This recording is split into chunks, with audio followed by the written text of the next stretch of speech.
अस्सलाम वालेकुम students, welcome to my YouTube channel. तो आज हम सी एस 610 की मिड टर्म की प्रिपरेशन करेंगे, जिसमें हम कुछ इंपॉर्टेंट एमसीक्यूज फाइल्स देखेंगे। तो चलते हैं अपने फर्स्ट एमसीक्यू की तरफ। ये वाले एमसीक्यू फाइल जो है ये आपके मिड टर्म के लिए बहुत ज़्यादा इंपॉर्टेंट है, तो आपने इसको अच्छे से देख लेना है। चलते हैं फर्स्ट एमसीक्यू की तरफ। ATM was design for and dash. ATM को हम डिज़ाइन किसके लिए करते हैं और इसका यूज़ कहाँ होता है। तो एटीएम जो होता है ये आसिंक्रोनस ट्रांसफर मोड होता है। इसको हम डिज़ाइन करते हैं दोनों नेटवर्क्स पे, बोथ लैन एंड वैन पे। और इसका यूज़ कहाँ होता है, कनेक्शन ओरिएंटेड सर्विस पैराडिगम पे। तो चलते हैं नेक्स्ट एमसीक्यू की तरफ। नेक्स्ट एमसीक्यू है कि in point to point type of topologies there are two topologies. जो पॉइंट टू पॉइंट टोपोलॉजीज होती हैं, जो एक पॉइंट से दूसरे पॉइंट पे जा रही होती है, कि एक नेटवर्क से दूसरे नेटवर्क पे जो टोपोलॉजी होती है वो अपने नेटवर्क को ट्रांसफर कर रही होती है। ऐसी टोपोलॉजीज में हमारे पास आ जाती है star topology and tree topology. तो इसको हम हैंडआउट्स में देख लेते हैं। यहाँ हमारे पास दिया हुआ है कि पॉइंट टू पॉइंट टोपोलॉजीज में हमारे पास दो टोपोलॉजीज आती हैं, एक होती है स्टार टोपोलॉजी और दूसरी होती है ट्री टोपोलॉजी। तो ये इंपॉर्टेंट एमसीक्यू, आपने ये टोपोलॉजीज वाले लेक्चर को अच्छे से देख लेना है। इस टॉपिक को, ये आपके एमसीक्यूज बहुत ज़्यादा इस तरह के आते हैं टोपोलॉजीज को लेकर। तो इसका आंसर है star and tree topology. Next MCQ है in dash network occupies larger areas like cities and countries. तो ऐसा कौन सा हमारे पास नेटवर्क होता है जिसमें हम जो है नेटवर्क को लार्ज एरियाज पे एक्सेस कर सकते हैं। तो वो होता है वाइड एरिया नेटवर्क। तो इसका आंसर है वैन, वाइड एरिया नेटवर्क, जहाँ हम जो है बड़ी से बड़ी सिटीज और कंट्रीज में नेटवर्क को एक्सेस कर सकते हैं। नेक्स्ट एमसीक्यू की तरफ चलते हैं। Hardware that calculates.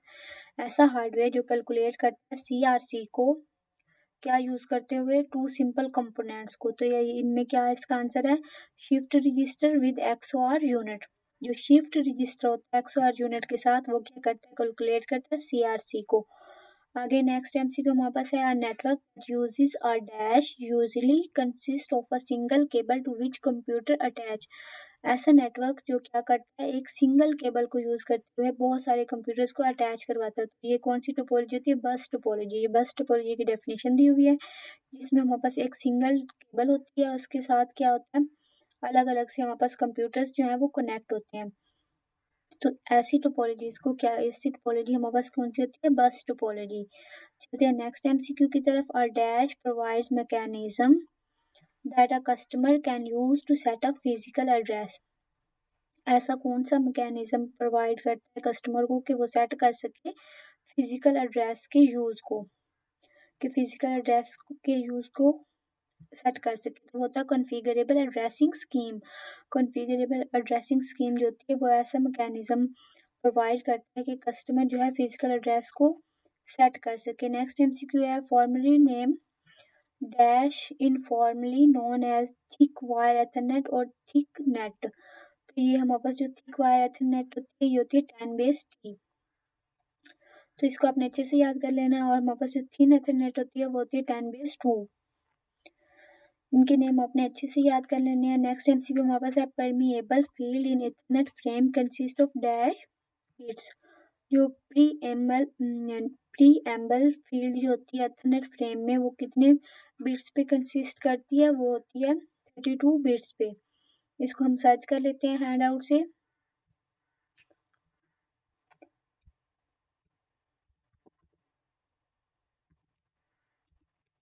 हमारे पास क्या दिया हुआ था, प्रीएम्बल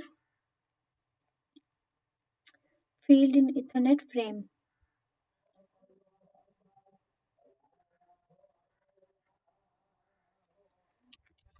फील्ड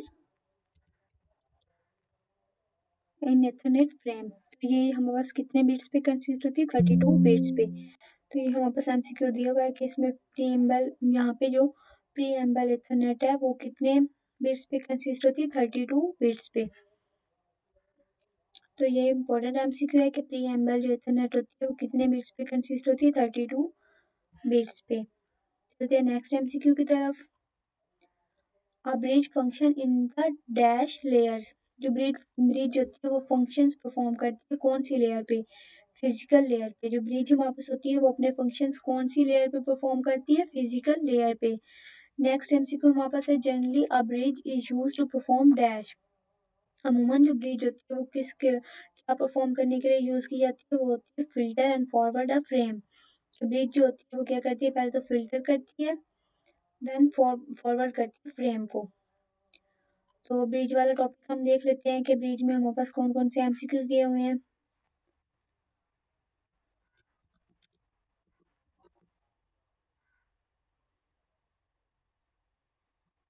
ये देखो कि ब्रिज क्या करती है, एक तो करती है फ्रेम फिल्टरिंग, ब्रिज जो हमारे पास होती है वो एक फ्रेम फिल्टरिंग करती है, और दूसरा क्या करती है, दूसरा हमारे एमसीक्यू में क्या था कि वो फिल्टर करती है और फॉरवर्ड करती है फ्रेम को। पहले तो फ्रेम को फिल्टर करेगी, सेकंड उसको क्या कर देगी, उसी फ्रेम को फॉरवर्ड कर देगी। नेक्स्ट एमसीक्यू की तरफ चलते हैं। Dash technology can support both LAN and वैन कनेक्शंस। लैन और वैन कनेक्शंस जो होते हैं, इन दोनों को कौन सी टोपोलॉजी, कौन सी टेक्नोलॉजी जो है वो इन दोनों को ही सपोर्ट करती है, तो वो होती है एसिंक्रोनस ट्रांसफर मोड। एटीएम जो हमारे पास होता है वो लैन में भी, लैन को भी सपोर्ट करता है और वैन कनेक्शंस को भी, जबकि एसएमडीएस जो होता है ये कनेक्शन लेस सर्विस होती है, और एटीएम जो है ये क्या है, ये दोनों लैन और वैन कनेक्शंस को सपोर्ट करते हैं। एटीएम के टॉपिक को हम देख लेते हैं हैंडआउट से। जो हमारे पास एटीएम होता है, एसिंक्रोनस ट्रांसफर मोड, तो ये हमारे पास जो होता है ये दोनों को ही सपोर्ट करता है। ये लोकल एरिया नेटवर्क को भी सपोर्ट कर रहा होता है और वाइड एरिया नेटवर्क को भी। इसका कनेक्ट मल्टीपल, तो ये क्या करता है, इसका कनेक्शंस क्या होता है कि इसका कनेक्शन होता है वाइड एरिया नेटवर्क पे भी और लोकल एरिया नेटवर्क पे भी। नेक्स्ट एमसीक्यू की तरफ चलते हैं। One repeater dash two repeaters dash the maximum cable length limitation. तो हमारे पास जो मैक्सिमम केबल लेंथ लिमिटेशन होती है उसमें वन रिपीटर जो होता है वो होता है डबल, और जो टू रिपीटर जो होता है वो होता है ट्रिपल। तो रिपीटर वाले टॉपिक को भी हम देख लेते हैं हैंड आउट से।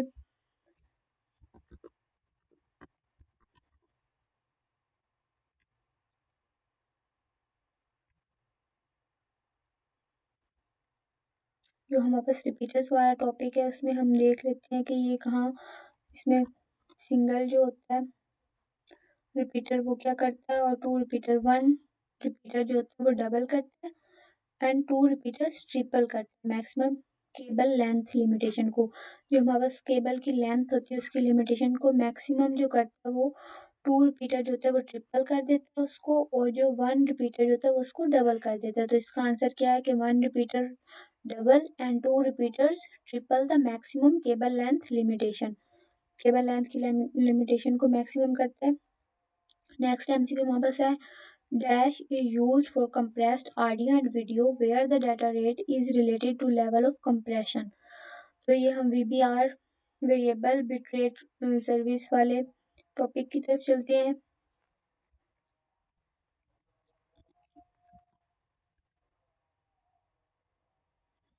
ये वाले जो वेरिएबल बिटरेट और constant bitrate CBR and ABR available bitrate, ये इंपॉर्टेंट एमसीक्यूज है। ये वाले टॉपिक्स जो है ये आपके एमसीक्यूज के लिए बहुत ज़्यादा इंपॉर्टेंट है। कांस्टेंट बिट रेट में क्या होता है कि it is use for audio and video. इसको हम ऑडियो के लिए भी यूज करते हैं, वीडियो के लिए भी, since these have predefined maximum data rates. इसके predefined maximum data rates होते हैं। आगे VBR जो है ये वेरिएबल बिट रेट होता है, इसको हम कहाँ यूज करते हैं, कंप्रेस्ड ऑडियो एंड वीडियो में, और इसका जो डाटा रेट होता है ये डिपेंड करता है लेवल ऑफ कंप्रेशन पे। और हमारे पास जो भी आया है अवेलेबल बिट रेट, इसमें हम ऑर्डिनरी डाटा को यूज करते हैं। तो हमारे पास एमसीक्यू क्या था, वो था कि हम कंप्रेस्ड ऑडियो एंड वीडियो को कहाँ यूज करते हैं, किस डाटा रेट पे और किस लेवल पे। तो ये हमारे पास जो कंप्रेस्ड ऑडियो एंड वीडियो होता है डाटा रेट पे, ये होता है VBR वेरिएबल बिट रेट, जिसमें कंप्रेस्ड ऑडियो एंड वीडियो को हम यूज करते हैं। इसका आंसर है VBR।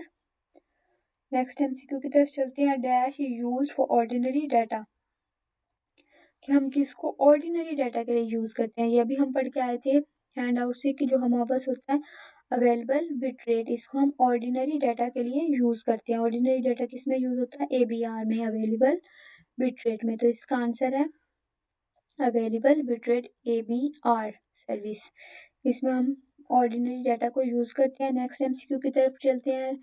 डैश जो हम क्या है, dash sends a message to remote computers and reports whether the computer response.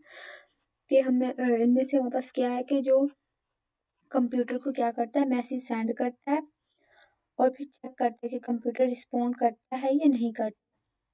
तो इनमें क्या होता है, जो पिंग कमांड होती है ये यूज़ की जाती है। पिंग कमांड होती है मैसेज को सेंड करती है कंप्यूटर की तरफ और फिर चेक करती है कि कंप्यूटर रिस्पॉन्ड करता है या नहीं। तो ये है पिंग कमांड, इसका पिंग आंसर है। नेक्स्ट एमसीक्यू की तरफ चलते हैं। Network with throughput T and delay D would have a total number of dash bits in transist at any time. तो T क्रॉस D जो हमारे पास होता है थ्रूपुट T के लिए और डिले के लिए D, और इसको हमने अगर टोटल करना हो तो उसके दरमियान क्या मल्टीप्लाई कर देंगे। तो ये एज इट इज आपने याद कर लेना है। नेक्स्ट एमसीक्यू की तरफ चलते हैं। Network that permits many sources to take turns accessing a shared communication resource is providing a form of dash। तो ये हमारे पास किसकी डेफिनेशन दी हुई है, टाइम डिवीजन मल्टीप्लेक्सिंग की। ये आपने एज इट इज डेफिनेशन याद कर लेनी है, ये शॉर्ट क्वेश्चन में भी आ सकती है। आगे हमारे पास एमसीक्यू है कि network which is based on packets uses a computer which may have dash memory and dash for switching.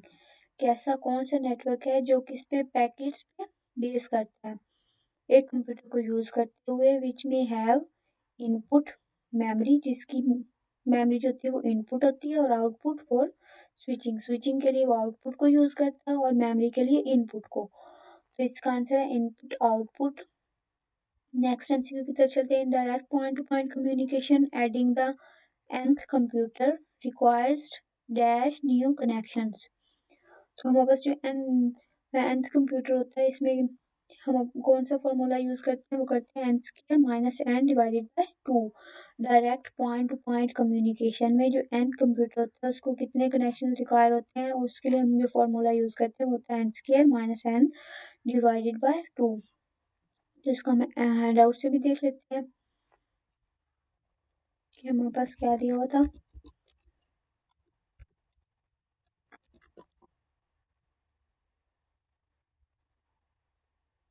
Hand outs में हम इसको सर्च करते हैं, क्या था हमारे पास, direct point to point and computer requires new connections. तो इसका एज इट इज आपने याद कर लेना है, ये हैंडआउट्स में नहीं शो हो रहा। नेक्स्ट एमसीक्यू की तरफ चलते हैं। Computers attached to an Ethernet use dash in which your computer waits for the ether to be idle before transmitting a frame. एक फ्रेम को सेंड करने से पहले एथर जो होती है वो क्या करती है, कंप्यूटर जो होता है वो वेट करता है कि एथर जो है वो आइडल रहे बिफोर ट्रांसमिटिंग अ फ्रेम। तो ये किस फॉर्म में होता है, ये होता है CSME CD में, carrier sense multiple access collision detection में।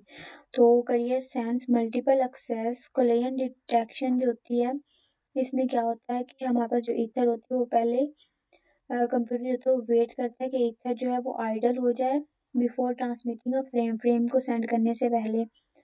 नेक्स्ट एमसीक्यू हमारे पास वही पहले वाला है कि ATM आसिंक्रोनस ट्रांसफर मोड डिजाइन किसके लिए होता है, यूज किसके लिए। ये बहुत इंपॉर्टेंट एमसीक्यू, इसको आपने अच्छे से देख लेना है कि ये बोथ लैन एंड वैन के लिए जो है ये डिजाइन किया जाता है और इसका यूज होता है कनेक्शन ओरिएंटेड सर्विस पैराडिग्म के लिए। आगे हमारे पास है MCQ in broadcast topology there are 2 categories. तो ब्रॉडकास्ट टोपोलॉजी में हमारे पास कौन कौन सी कैटेगरीज होती हैं, 2 कैटेगरीज होती हैं और उनके नेम क्या हैं। तो इसको हम सर्च कर लेते हैं। यहाँ ऑप्शन में तो सैटेलाइट एंड रेडियो भी दिया हुआ है करेक्ट, और मुझे तो ये वाला लग रहा है, इसको हम सर्च कर लेते हैं, क्या है, ब्रॉडकास्ट टोपोलॉजी।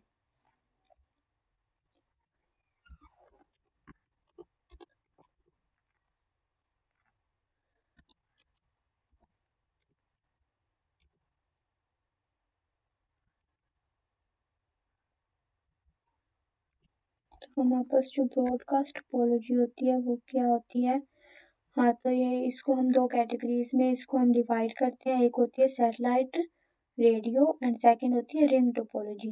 तो इसकी ये 2 टोपोलॉजीज हैं, सिर्फ ये नहीं है सैटेलाइट एंड रेडियो मिला के 2 टोपोलॉजीज हो जाएं 2 कैटेगरीज, बल्कि इसमें सैटेलाइट एंड रेडियो एक कैटेगरी है और दूसरी कैटेगरी क्या है, रिंग टोपोलॉजी।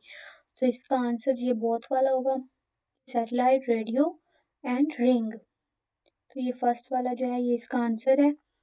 नेक्स्ट एमसीक्यू की तरफ चलते हैं। Dash have advantages arisen from the size and ease of computation.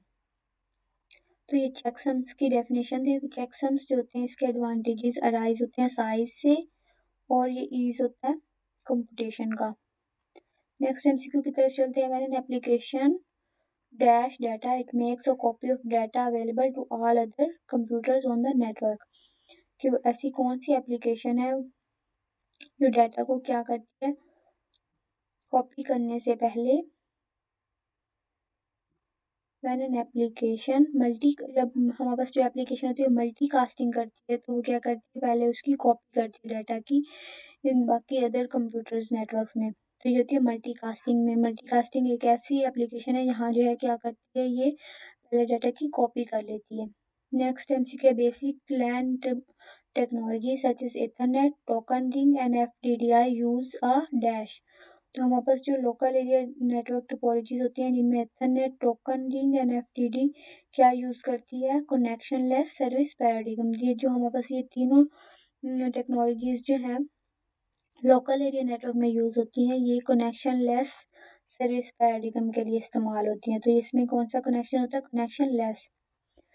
आगे हमारे पास MCQ if the sending computer crashes before transmitting a complete frame.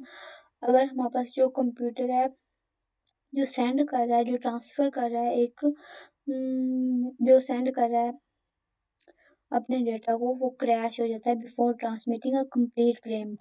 Frame के कंप्लीट ट्रांसफर होने से पहले ही वो क्या कर देता है, कंप्यूटर क्रैश हो जाता है। तो क्या होगा, the dash will not arrive.